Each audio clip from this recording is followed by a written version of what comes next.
Yes, the film that actually made me go like, I was like, I'm really glad we're doing this podcast, even if nobody's listening. Because after watching this film, I'm like, all right, I need to talk to somebody about this. I really need to talk to someone about this. It is the big noise for both good and bad in cinemas at the moment, and or in Hollywood at the moment is the big noise, and that is Sinners. Ryan Coogler. Now, all four of us have seen this, and I know I could talk about this film for ages. Yeah, Yeah, sure. essentially, I could talk about this film for longer than the film lasts. Yeah, yeah, yeah. Quite frankly, I could talk about.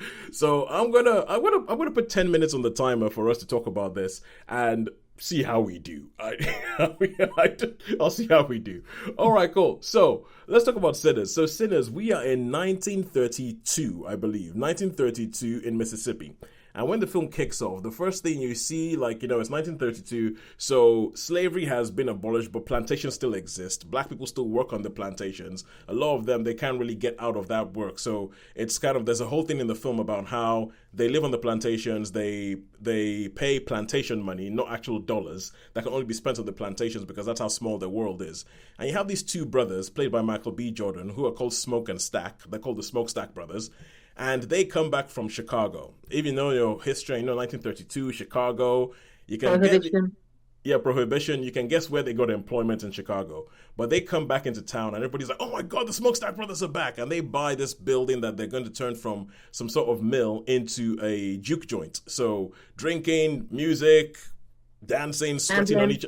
What's that? Gambling. Gambling, Gambling, yeah. and as and as Table. and as the priest says at the beginning, sweating on each other, which I thought was such a brilliant turn of phrase. It's like just going to be going there sweating at each other. I was like, oh my God, I love this. And so they get this together and everything like that, and you get to see a little bit about the lives that they left behind, the sort of like other house that they left behind in Mississippi before they went up to Chicago, but decided to come into Chicago to make something of themselves. So far, and that's what happens, and the film builds up, and they have a cousin who's called Preacher Boy Samuel, who he has a gift for music. He has a gift for music. He's really, really good at playing the guitar, but his dad's a preacher, and obviously, as it has been throughout the whole history, for some reason, the church is against any of that music that people can dance to.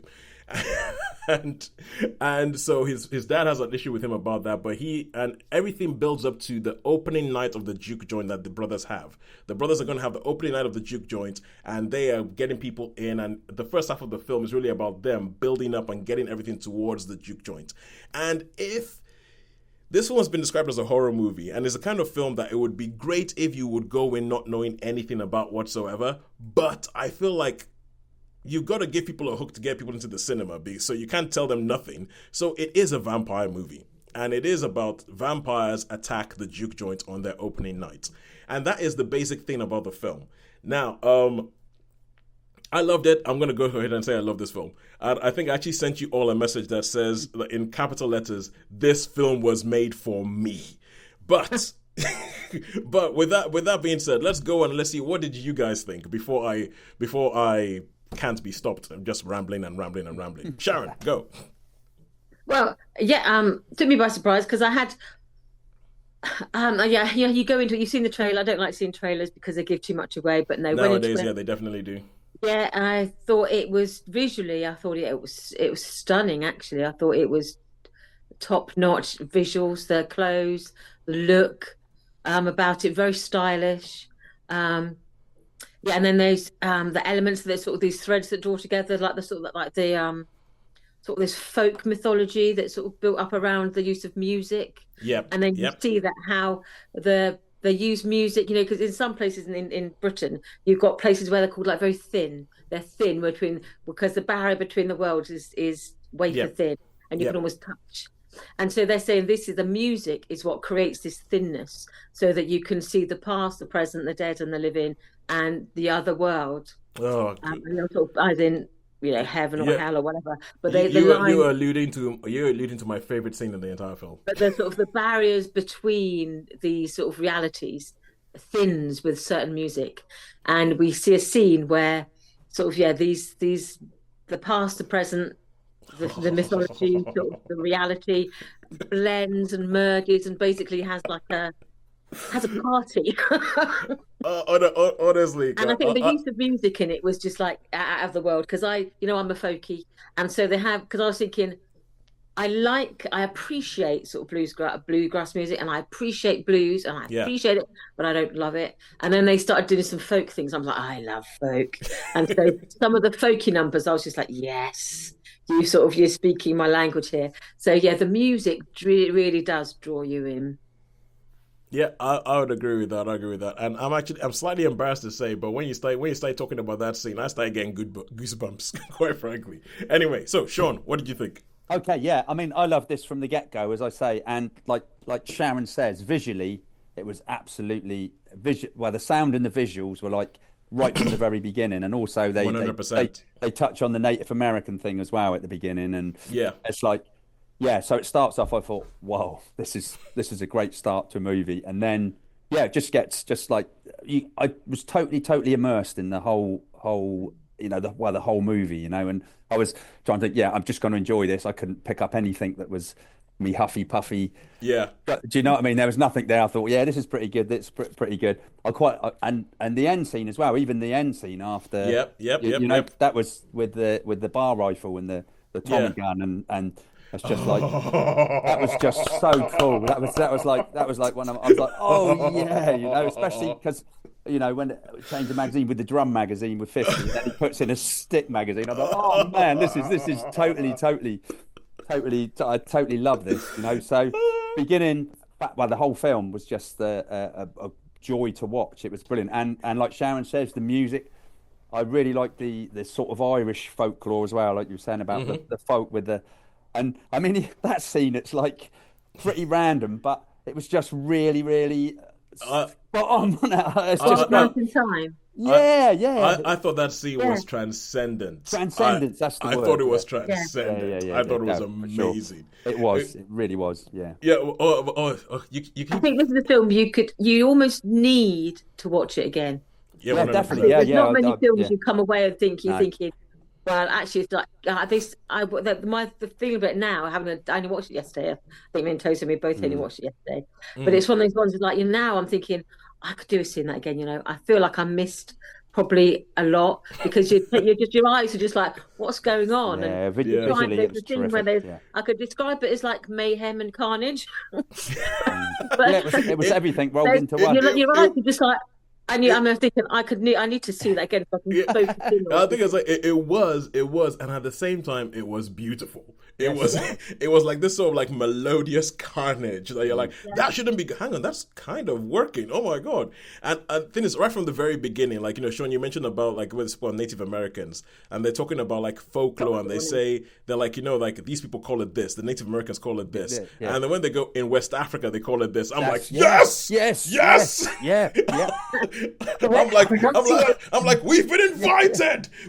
We are part of the party. Yeah. So I I mean, thought it was yeah. absolutely beautiful. I mean, you say the visuals, the music. I mean, the music I just found captivating. I've been listening to the soundtrack, which doesn't have the folk on it, annoyingly, which I really hoped it would. But it's just beautiful music to listen to. Yeah. And I was tapping my feet throughout. I mean, And desperately want to watch it again. What left and could have immediately walked back in and started over. yeah, because I mean, it's not very often I notice the music in the film, and I'm talking like the incidental music that people play, it's sort of to accompany the scenes. But from the word go, I noticed this. I was like, okay, cool, that's quite good what they're doing there. But then they have the bits where they sing whenever like Preacher Boy Samuel sings, and there's a bit where he sings, and the scene you're talking about is kind of like it's a chaotic scene, but it's almost kind of like the calm before the storm. It's the calm before the everything hits the fan. It's like that you have in films like this, and that scene, I mean, I was watching it because there's a lot of stuff in that scene where there's stuff I talk about. Okay, because I'm West African, and as somebody I'm Nigerian, I'm from Nigeria, and I sometimes think a lot and I struggle a lot with the idea of, okay, do I exist without colonialism, or how has that affected who I am today and everything like that? Like, even when people come to me and say things like, oh, you speak English quite well, I'm like, well, yeah, colonialism.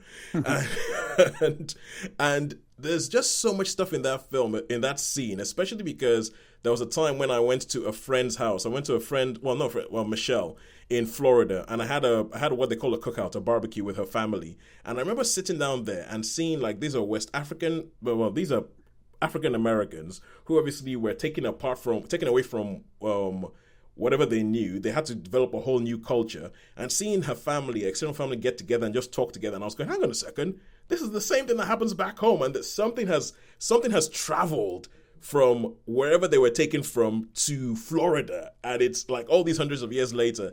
And in that scene, what they do in that scene, I was kind of like, this is what I've been saying this whole time. So I love that scene, and the fact that they had that scene, and they also used that as the calm before the storm, before everything hits the fan, I thought was great. I love the fact that it was calming as well. For all it was yes, chaotic and almost frenetic, it was calming. It had a soothingness to it. It did.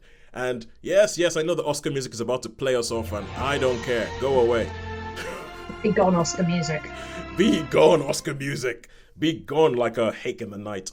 And so, but there are just so many things I loved about this film. I love the fact that finally, somebody has treated Wumi Musaku as the queen and lit her as the queen that she is on screen. I mean, I was like, yes, come on. I was going to say about that I thought the acting was great from all parts. You know, not a bum note. Yeah, not a bum note. Yeah, that's what I'm going to say, because normally you can pick that up, but everybody. Yeah, even from somebody who might be coming a little bit like my Stanley Tucci, Delroy Lindo. Oh right, yeah. Because they do have moments, yeah. Yeah, because Delroy Lindo is someone who I used to think was a good actor, but then a lot of the stuff I've seen him in recently, he seems to be doing the same thing, and I'm like, I don't think I like this. And even in this, I'm like, no, it works. Yes, yeah. Ryan Coogler, yes, well done. You've put together something amazing here. And I'm amazed at how this film happens to be. It happens like sometimes when you talk about a film, it says like 3 different films in one. And this film is kind of like 3 different films in one, but it manages to mesh them all together. It's like a Prohibition era gangster story. It is a vampire movie. It's kind of like a black person revenge fantasy, all at the same time, because there's and then the metaphor of the whole film of how Black people are building something up, and then all of a sudden these people come and like saying almost like, for me, and this is where I'm going to get a little bit deep, and apologies, Sean, I know that this this might get on your nerves, but it's like the metaphor of almost kind of like seeing colonialism and appropriation as so like vampirism, just coming and sucking on the blood of like everything that these Black people have built up. I was like, this is working. It is not preachy. It is actually, the metaphor holds up. And the fact that as Sean was saying, even by the end, when they have these things that happen at the end, you're still like, yes, go for it, yes, come on. Yeah.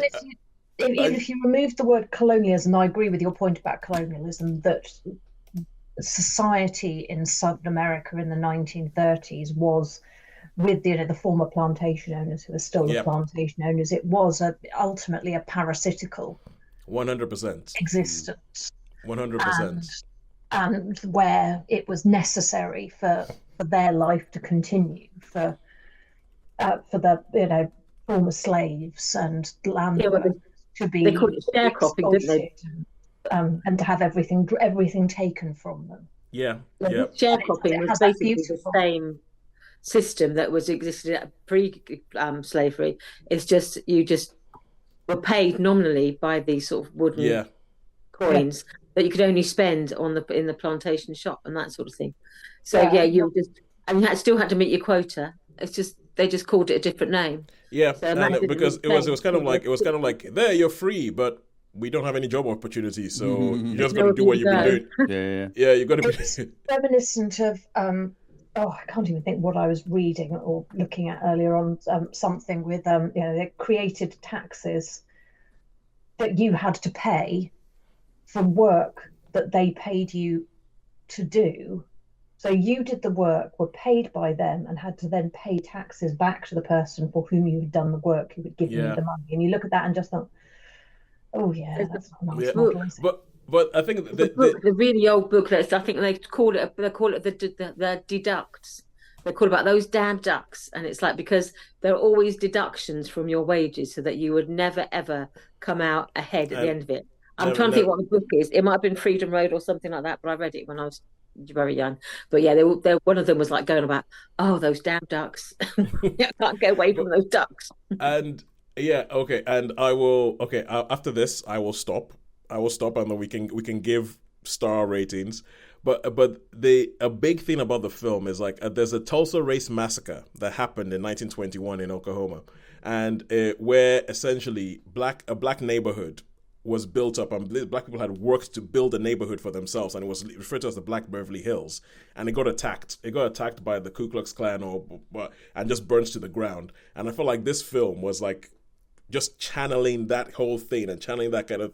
It was. I thought it was great. I love it when somebody makes a point, someone says something that's a bit deeper, but does it in a way that still sort of like works. Which is why I love the musical Six so much. Possible sequel? Do we think possible sequel? I think there could be a sequel. I don't know how. I'd be sad if there was, because I loved it so much. I think it couldn't match it. Yeah, I think. I think it's Ryan Coog. Sorry, what was that, Sharon? I wouldn't want a sequel. Yeah. I always think it takes something away. It rarely ever adds anything. At the moment, I would say I would not want a sequel. The thing is, Ryan Coogler, he has hardly put a foot wrong in his film career.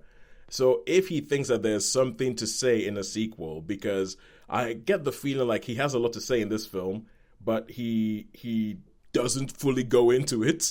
That's it. He doesn't fully go into it. So I feel like there's more that he has to say that you could possibly. I mean, you've got a lot of years between things to deal with, haven't you? There. Yeah, you do. You've got a lot of stories to. You do. Doesn't have to necessarily be. Yeah, and I'm gonna use that as a way to sort of segue into star ratings, and this is one of the this is part of the reason why for me it's just shy of a 5. It's just shy of a 5 because there were questions I had when the film ended, like not about the wider thing, but just about like the plot things. Like there's a couple and their daughter plays a big part in this story. Like their daughter plays a pivotal part into some things kicking off. Their daughter plays a pivotal part. And I'm kind of like, well, what happened to their daughter? I want to know what happened to their daughter. I want to know. I want to know what she did. I want to know what she did. There's other things, like, because the ending of this film, I feel like it puts you in a place where there's stuff that whoever you are, there's stuff that you're going to want to happen, and there's stuff there's stuff that actually makes sense that it would have happened.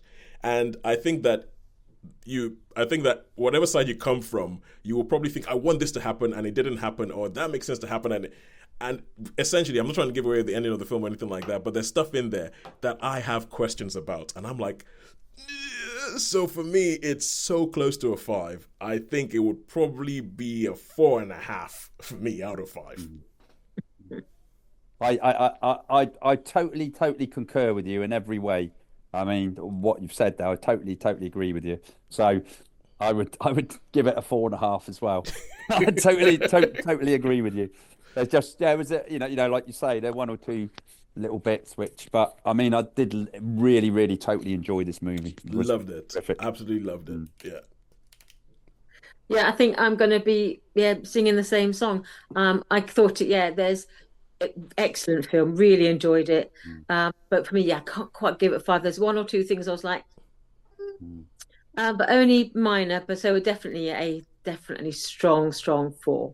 Yeah, well, I think they're very nitpicky, but the thing is, the film is so strong and stays in your mind so much. That's why even the nitpicks, again, isn't it? Yeah, the nitpicks are still there. Right? Sorry, Sharon, Holly. And I think I'm exactly the same. Is it like the most amazing 4, or is it a 5? And I think it's a very high 4, but I might actually, for the sake of scoring systems, give it a 5, because that then between us lifts it up on the average score to a little bit better. I'm breaking the rules for this film because this film breaks a lot of rules anyway, and I'm allowing half scores. In which case, 4.5. In fact, if I could go for 4.9, I would go 4.9 stars. Yeah, Phil. Okay, cool. So that is I think we can all heartily recommend that you watch Sinners. Great film. One of my favorites. Experiences in the cinema this year. And I will be buying it as soon as it is available to be bought on the streaming services. They can have extra money from me. I want it regularly. It was. I want to say it was well worth the price I paid. Well worth the price I paid. Okay, so I sent you a link to this thing around. I was going to say talking about thank all you the for that. all the different screen formats sizes. all the different formats that the film is available in. This is a film that has made me go, I want to track this thing down in all the different formats. Yeah, for sure, for sure. I personally, I think IMAX is a load of hot air, but I actually want to go watch this in IMAX. So yeah,